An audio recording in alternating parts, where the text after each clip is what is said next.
wabarakatuh. Selamat pagi semuanya. Pagi Bu. Baik, bertemu lagi dengan saya di pelajaran Bahasa Indonesia kelas 11. Sebelum kita memulai pelajaran pada pagi hari ini, alangkah lebih baiknya kita berdoa terlebih dahulu. Semoga diberi kelancaran dalam pembelajaran, semoga diberi ilmu yang bermanfaat, dan semoga orang tua kita sehat selalu agar bisa menemani kita di hari-hari selanjutnya. Ala hari ini yang Al-Fatihah.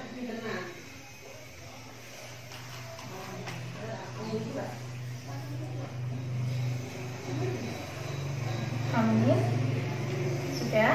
Sudah. Bagaimana kabarnya semuanya? Baik Bu kabarnya. Baik. Semoga kalian selalu baik dan saya mohon kalian selalu menjaga kesehatan kalian.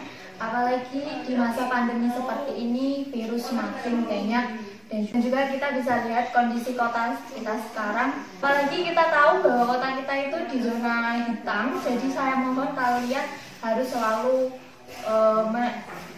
melakukan protokol kesehatan dimanapun, tetap memakai masker, berkeluaran kemanapun pakai masker, jangan lupa hand sanitizer, Jaga jarak. jaga jarak ya bagus, seperti itu.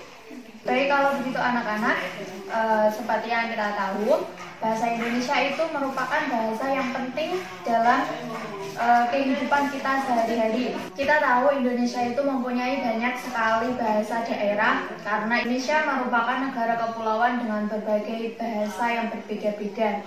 Nah, untuk itu makanya perlu ada bahasa Pemersatu. Ya, bahasa pemersatu di Indonesia. Nah, bahasanya itu apa? Yaitu bahasa Indonesia. Ya. Maka dari itu di dalam Sumpah Pemuda itu bagaimana, Mbak? Menjunjung tinggi bahasa Indonesia. Ya, menjunjung tinggi bahasa persatuan bahasa Indonesia. Untuk menyatukan berbagai bahasa yang berbeda-beda setiap daerah itu, makanya ada bahasa Indonesia. Dengan bahasa Indonesia kita bisa berkomunikasi dengan berbagai masyarakat di seluruh Indonesia karena bahasa Indonesia merupakan bahasa pemersatu. Pemersatu. Ya, bagus, pemersatu, bahasa pemersatu. Kemudian kalau misal nih ada pengajian akbar misal, itu pengajiannya seluruh Indonesia, itu pengajian yang besar seperti itu. Yang datang itu bukan hanya dari orang Jawa saja, yang datang itu tidak hanya orang Jawa, itu kan diadakan di Jawa. Nah, yang datang itu tidak hanya orang Jawa saja, pasti ada orang dari misal Papua, Sumatera, Sunda seperti itu, Jakarta. Nah, itu kan tidak bisa ya menggunakan bahasa Jawa. Nah, untuk itu juga makanya penceramah itu tidak boleh atau tidak baik, lebih baiknya menggunakan bahasa Indonesia agar dimengerti oleh semuanya. Nah, maka itulah pentingnya belajar bahasa Indonesia. Nah, makanya penceramah itu menggunakan bahasa yang baik dan benar agar bisa dimengerti oleh semua pendengarnya.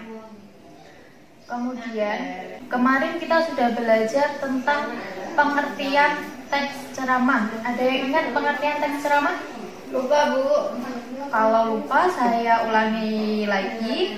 Kemarin itu teks ceramah adalah teks yang berisi pemberitahuan, penyampaian suatu informasi baik pengetahuan maupun informasi umum untuk disampaikan di depan orang banyak. Nah, yang menyampaikan itu adalah pakar atau orang yang menguasai bidangnya melalui media elektronik atau digital. Atau bisa juga disampaikan dengan langsung. Nah, penceramah itu biasanya adalah orang-orang yang menguasai bidang informasi yang disampaikan. Ceramah diperuntukkan untuk didengarkan oleh banyak orang. Medianya bisa dibicarakan langsung atau bisa lewat televisi, radio, atau alat-alat elektronik lainnya. Pembelajaran di sekolah itu, kalau pembelajaran di sekolah itu biasanya melalui ceramah seperti ini, saya berbicara, kalian mendengarkan, itu termasuk media, itu termasuk salah satu contoh ceramah. Ada yang tahu perbedaan ceramah, pidato, dan juga khotbah? Nggak tahu Bu. Belum tahu ya? Kalau pidato itu pembicaraan di depan umum yang bersifat persuasif.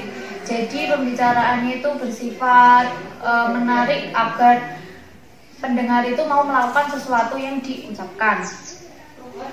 Jadi mengajak pendengar untuk mengubah persepsi. Nah, sementara khotbah itu pembicara di depan umum yang berisi penyampaian pengetahuan mengenai keagamaan praktik beribadah seperti yang kita tahu, misal khotbah Jumat atau khotbah Idul Adha, Idul Fitri, seperti itu kan.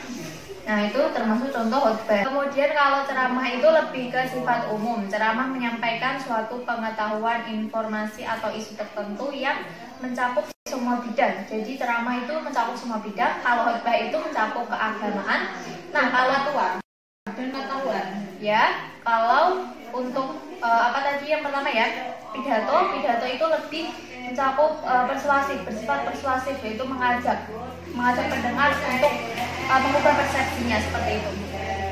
Kemudian sekarang pembelajaran sekarang itu, nah itu kan pembelajaran kemarin ya, materi kemarin ya.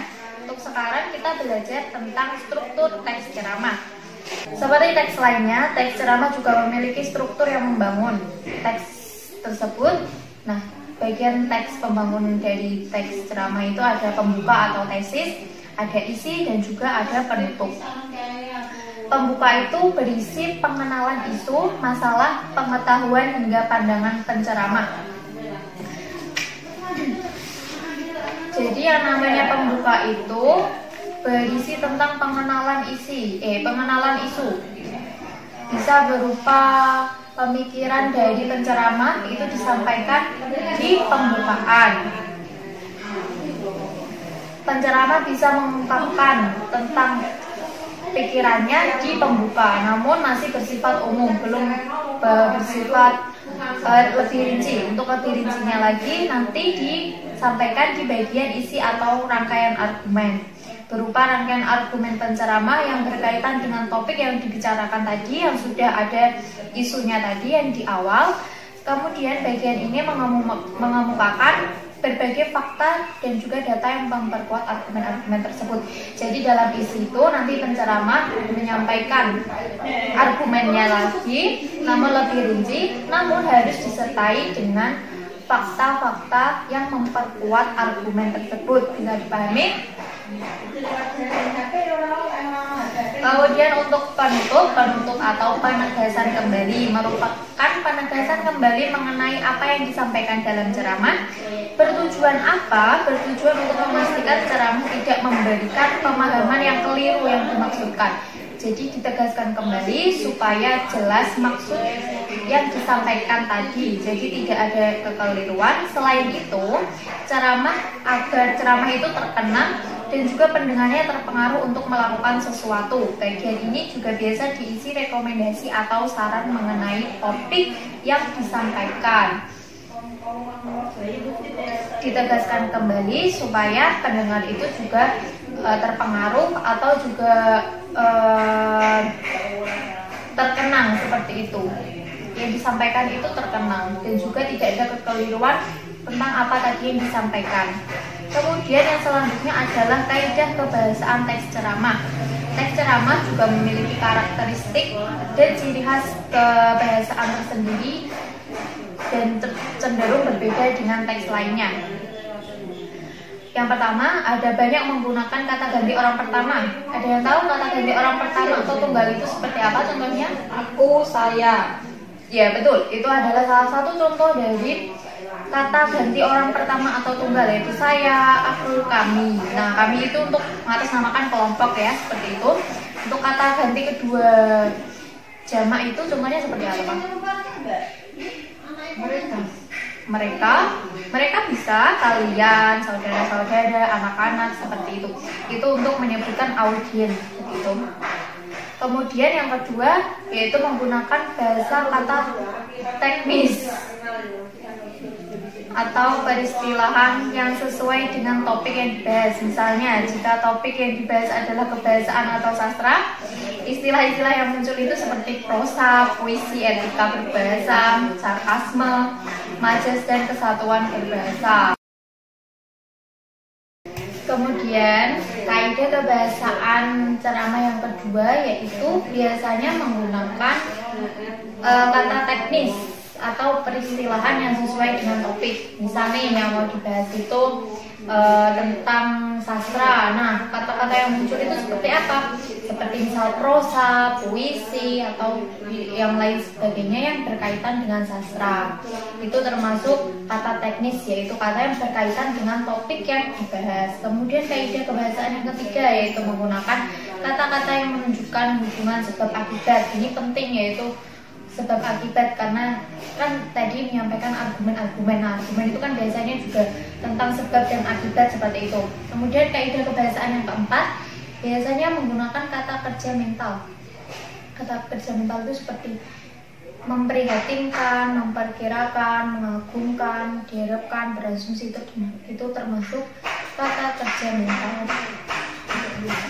Untuk yang terakhir, kaidah kebahasaan yang terakhir nomor 5, yaitu menggunakan kata-kata persuasif, yaitu seperti diharapkan, sebaiknya, hendaklah, perlu, harus. Itu termasuk kata-kata persuasif, kata-kata yang mengajak agar pendengar itu mau mengubah persepsinya, atau digunakan untuk penceramah itu bisa mengajak. Nah, biasanya menggunakan kata persuasif seperti sebaiknya, diharapkan, seperti itu.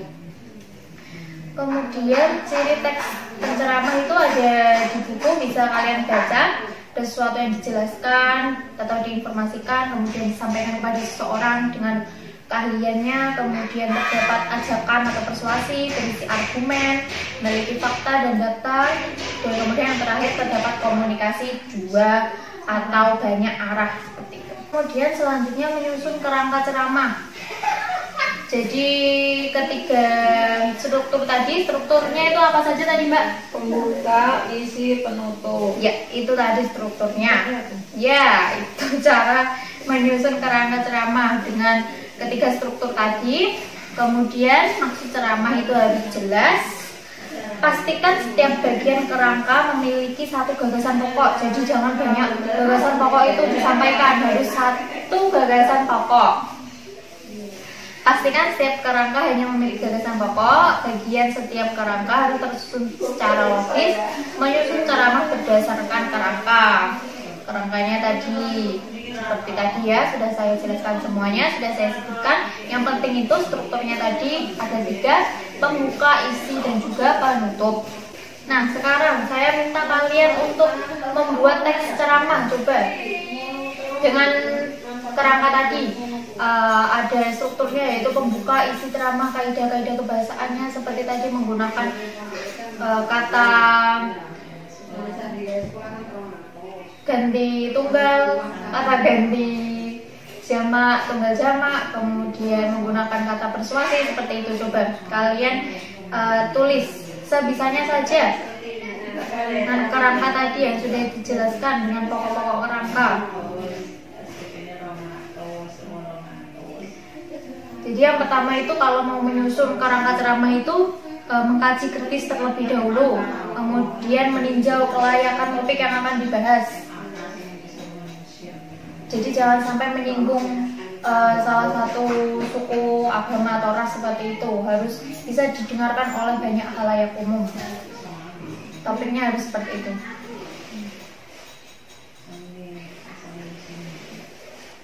Bahannya tidak boleh sampai menimbulkan pro kontra, karena ini nanti kan diperdengarkan oleh banyak orang, ya kan?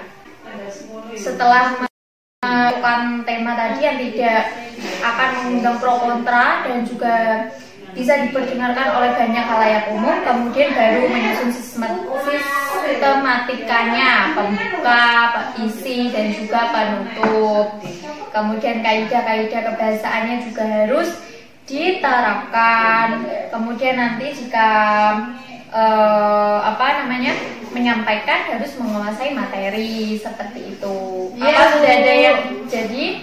Ya, sudah jadi. Ini kan tugas kemarin. Ya, sudah jadi ya. Kalau begitu coba Mbak tolong bacakan teks ceramah yang sudah Anda buat. Coba sekarang bacakan. Saya ingin menilai apa sudah sesuai dengan struktur isi dan juga kaidah kebahasaan teks ceramah, coba dibacakan. Ya ini saya cari di apa ya contohnya ya. Selamat pagi semuanya. Mas Onglu kok Selamat pagi, selamat pagi hadirin Bapak. Selamat pagi hadirin. Selamat pagi hadirin para bapak ibu yang saya hormati. Selamat pagi rekan-rekan guru ya. Selamat pagi rekan-rekan guru yang saya kasihi. Ya seperti itu Mbak. Coba. Ini saya bacakan ya Bu. Ya silakan Mbak. Selamat pagi rekan-rekan guru yang saya hormati. Pertama-tama mari kita ucapkan puji dan syukur kehadirat Allah karena karunia-Nya sehingga kita semua bisa berkumpul pada acara pagi hari ini.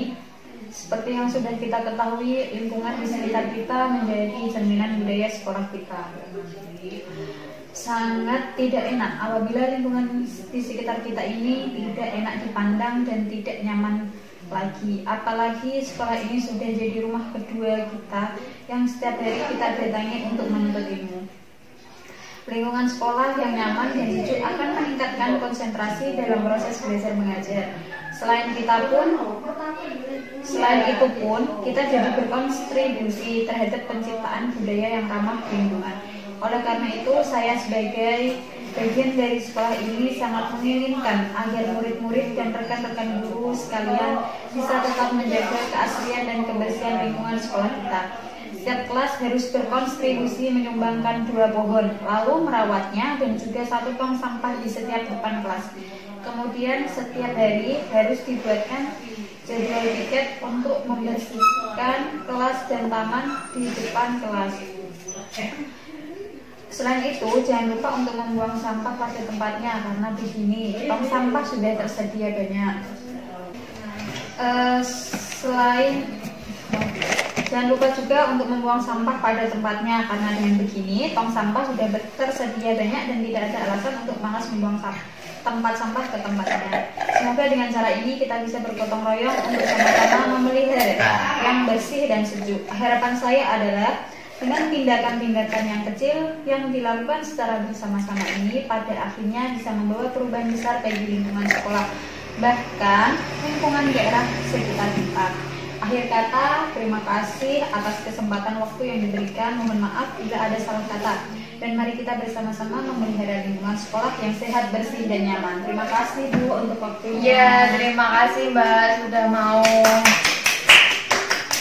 membacakan hasil dari ceramah yang sudah dibuatnya.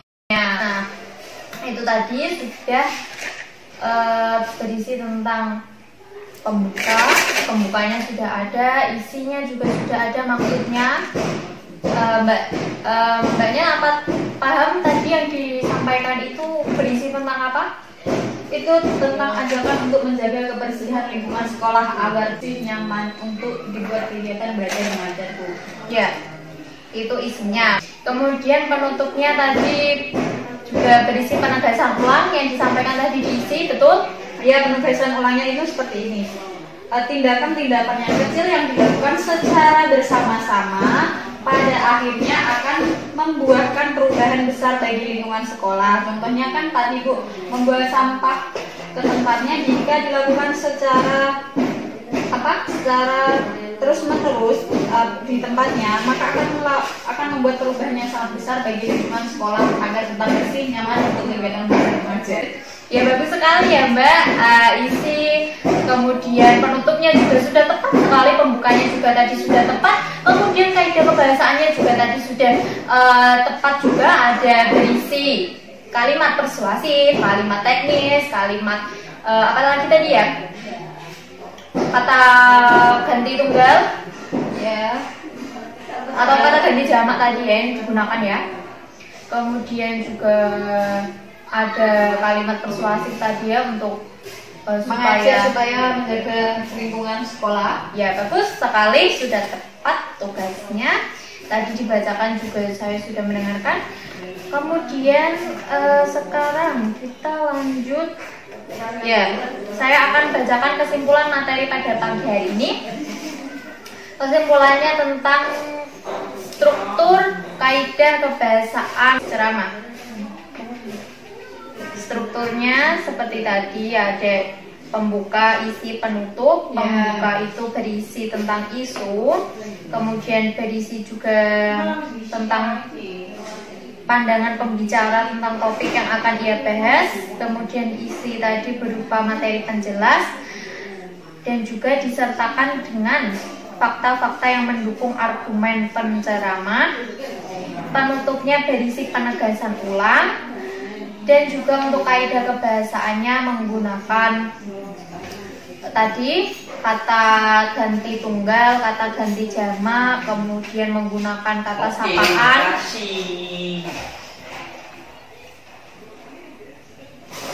Dan juga memuat kata-kata kerja mental seperti memprihatinkan, menduga, mengagumkan. Kemudian memuat kata persuasif untuk mengajak para pendengar.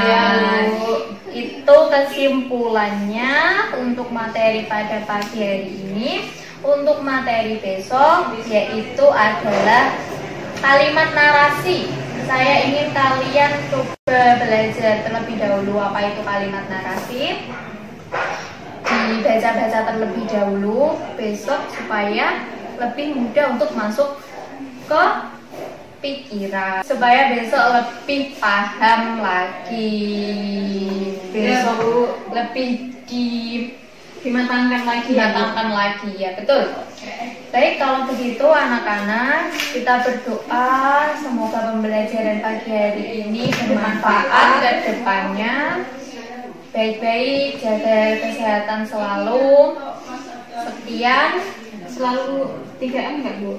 Iya dong, harus ya. Pakai masker, jaga jarak, harus tetap patuhi protokol kesehatan. Kita berdoa terlebih dahulu. Subhana rabbika rabbil izzati amma yasifun. Amin. Sekian. Wassalamualaikum warahmatullahi wabarakatuh.